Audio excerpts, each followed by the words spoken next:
Hey guys, Julie here, and today I wanted to show you 3 easy ways to upgrade your box cakes. Now, I'm not better than box cake, I'm not better than box icing. Sometimes you're in a pinch, you gotta use it, but here's 3 ways to get away with it. Number 1, if you are anything like me, you cannot get the top of your cake flat, so I love this tip.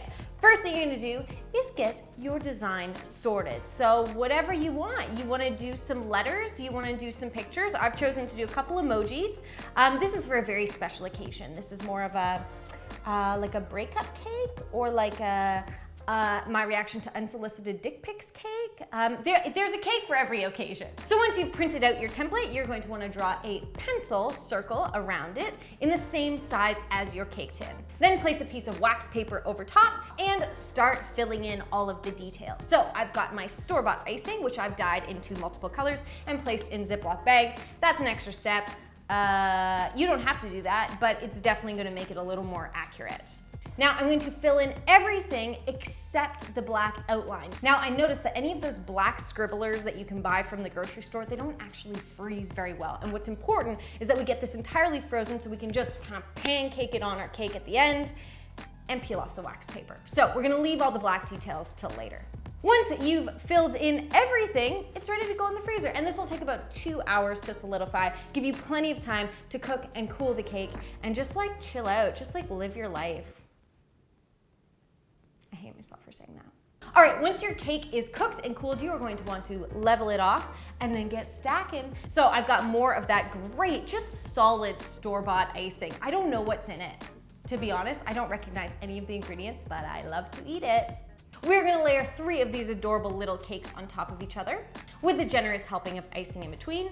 And then I'm going for this naked cake look. So I'm gonna put a little bit of icing around the outsides and then I'm gonna scrape it away and that's gonna reveal some of the cake underneath. Perfect, so this just has to chill out. I want that icing to kind of harden up a little bit, so it's gonna go in the freezer for 10 minutes. Once the icing is a little bit firm to touch, you're ready to pancake your design on top. So with a 1, 2, 3, flip it over and then gently, ever so gently peel off that wax paper. The icing is going to want to stick, but you're going to want to take your time, go slow, and it will eventually peel all the way off.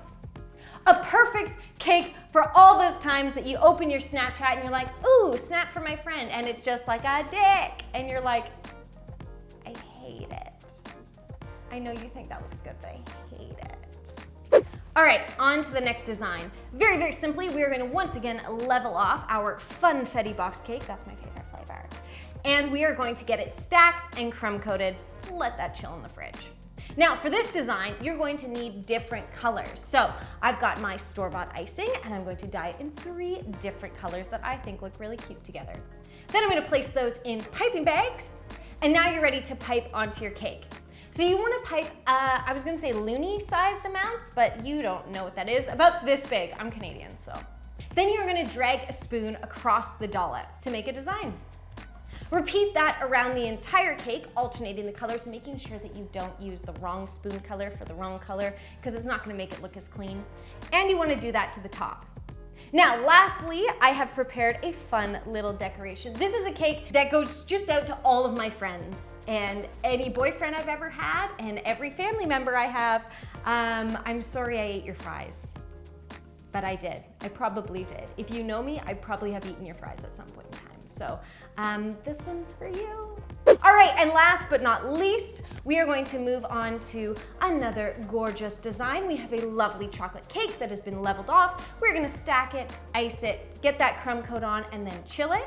Now, I love, love, love this design. This is my absolute favorite one. So once your cake is chilled, you're gonna bring it back out and you're gonna cover it in icing. Just cover it in a thick layer of icing all over.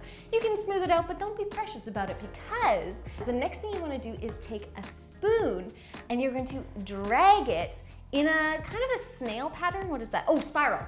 In a spiral around the top of the cake as well as the sides. And it gives this really, really beautiful kind of like textured pattern. I absolutely love it. Then as a final touch, totally optional, I am a sucker for drip cakes. I know that this isn't gonna be the perfect drip cake because it's not like perfectly clean lines, but it looks good all the same. So I've got a beautiful chocolate ganache that is just heated ever so slightly so it's nice and runny.